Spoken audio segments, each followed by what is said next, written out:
Good morning. Welcome to Monday Morning with Tanny. This is a pre-recorded video because I am away this week. I wanted to share with you some work from Megan Devine. She has an amazing website. It is called Refuge in Grief. And I want to talk about an article that she has in there, and it's 8 Simple Acts How to Survive Early Grief.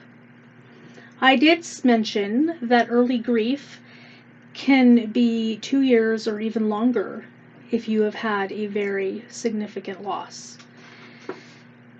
So try not to judge yourself on how long it's been, and just listen and ponder whether these things are something that impact you or that can help you with surviving your early grief.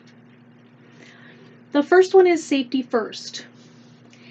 If you're driving along and that song hits the radio and it comes up over you and you start to cry, or you feel like you can't breathe, please pull over. Pull over and tend to yourself. If you're late to wherever you're going,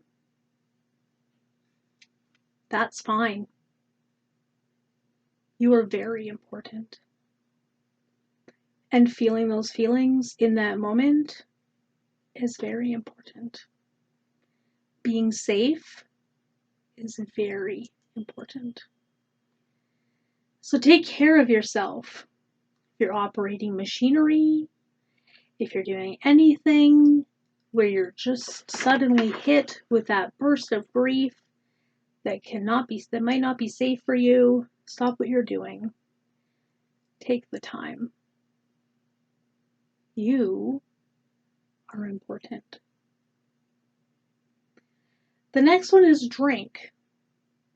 No, not wine. Drink water. Water is how our bodies work. Water comes out of us. We cry water. We sweat water. We expel water.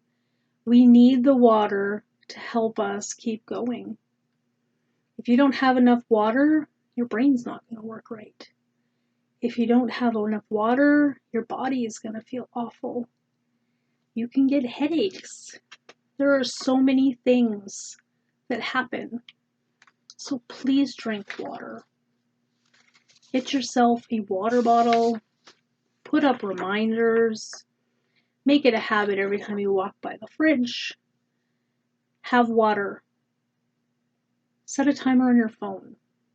You need to drink water. Speaking of which, I need some water.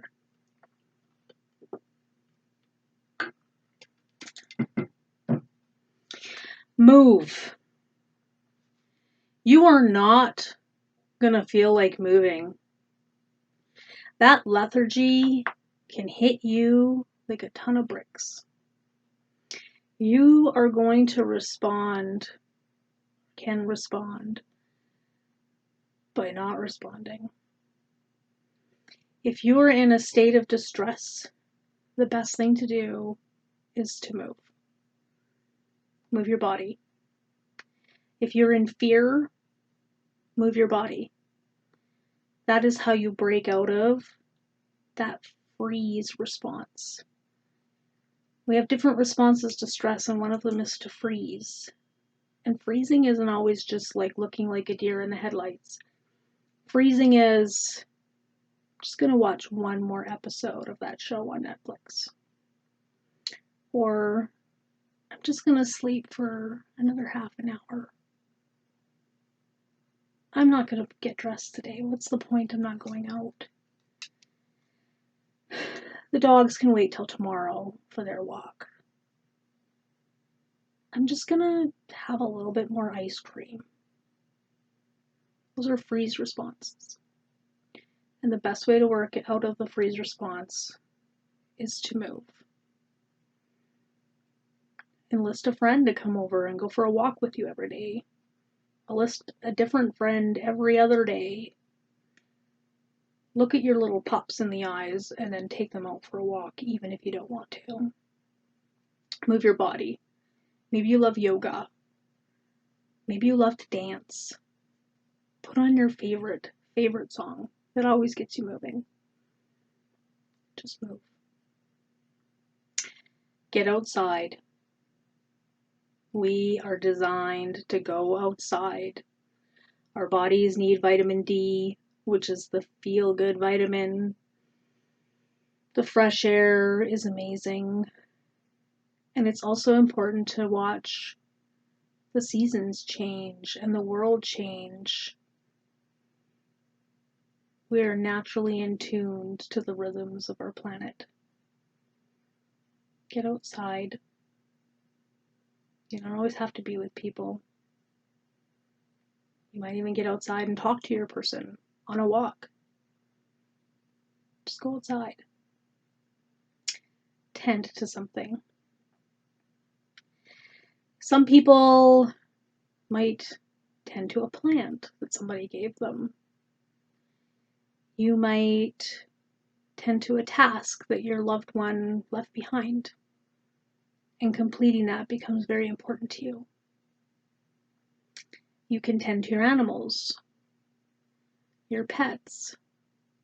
If you're not a pet person, that's okay. You'll find something else to tend to. Tend to something. Remember that you still love. Read. Go on the internet. Find things that resonate for you. Ask for books. Go into some other worlds. Take some time to read and be quiet with yourself. Shower. Or in my case, bath. I find baths very soothing. Get clean.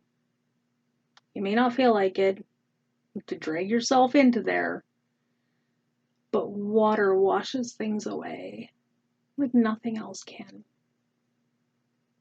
Feeling refreshed might give you just a moment. It's so good to have just a moment once in a while when everything sucks so bad. Eat. Yeah, not all of the junk food. Eating can be hard. Our bodies make serotonin, which is the happy hormone for our brain, but they make it in our gut. And when you're kicked in the gut with grief, it can be really hard to eat. So try the things that people bring you.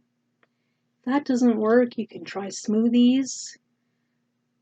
Go ahead, buy the pre-cut up vegetables. Buy the pre-prepared things. Not the ones that are heavily loaded in salt and fat and sugar, but you know, the pre-prepared meals. Take them and try eating them throughout the day. Food and water are important to us as human beings. And we want to make sure that we keep our brain and our body, all of it, working as best as we can. Do not turn your anger on yourself. Don't give yourself heck.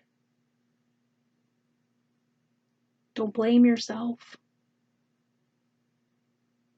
Don't abuse yourself and think that you aren't worthy of anything good in your life.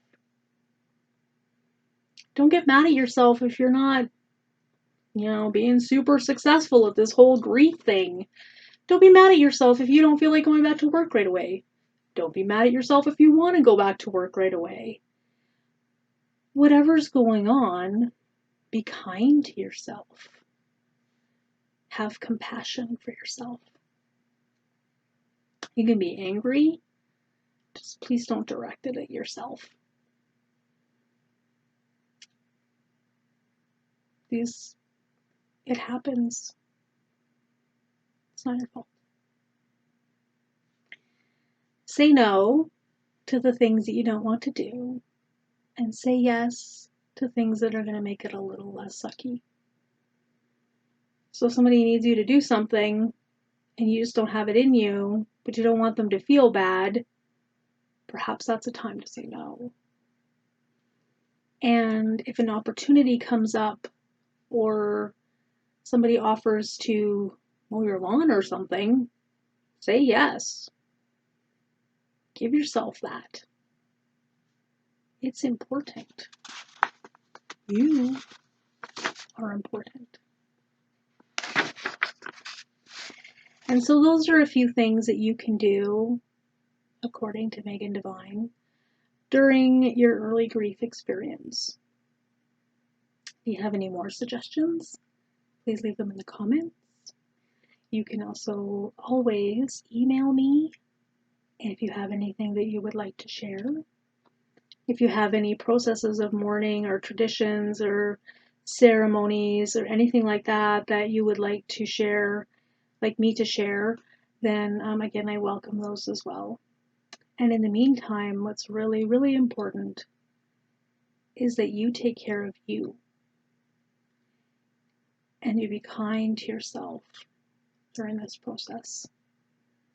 It's your journey and not anybody else's. Until next Monday.